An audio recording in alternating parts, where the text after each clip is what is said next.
Attendue comme le Messie, Martine Aubry, ce matin à La Rochelle.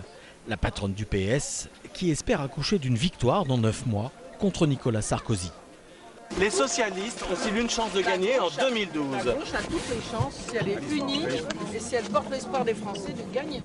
Mais pour gagner, il faut un candidat et un seul. Elle ou il émergera des primaires en octobre.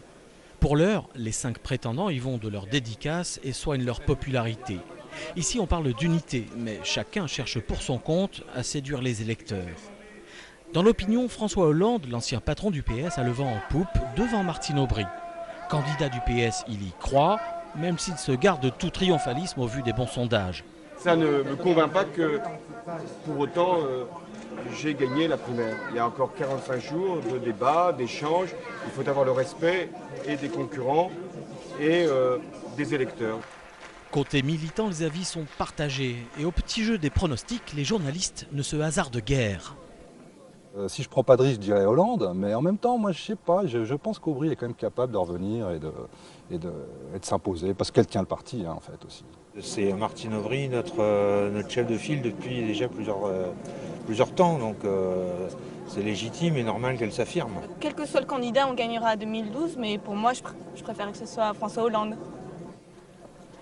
Au-delà du PS, il faudra convaincre les Français. Au programme, des réformes sociales et fiscales et plus de régulation financière pour affronter la crise en Europe, là où précisément, accuse Martine Aubry, les gouvernements de droite ont tardé à réagir.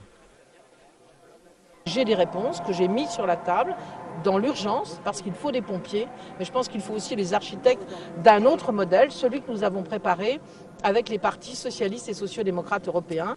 Pour les experts invités à La Rochelle, le PS doit aussi, pour convaincre, se réapproprier la question du travail, accaparée par Nicolas Sarkozy en 2007. Mais il a réussi à parler du travail sans parler de la question sociale, ce qui est quand même extrêmement fort. Et il est bon qu'un parti comme le Parti socialiste réintègre cette dimension-là, et c'est plutôt bon signe. Un bon signe suffit-il à la victoire? Certains observateurs étrangers sont sceptiques. Sarkozy est très bien dans les sondages, mais est-ce que c'est possible vraiment de gagner, de convaincre des Français que c'est les socialistes qui peuvent gérer la crise? Aubry ou Hollande, chacun soigne en tout cas sa posture présidentielle. Reste à gagner les primaires. Les jeux ne sont pas faits. En politique, il n'est pas toujours payant de chercher à forcer son destin.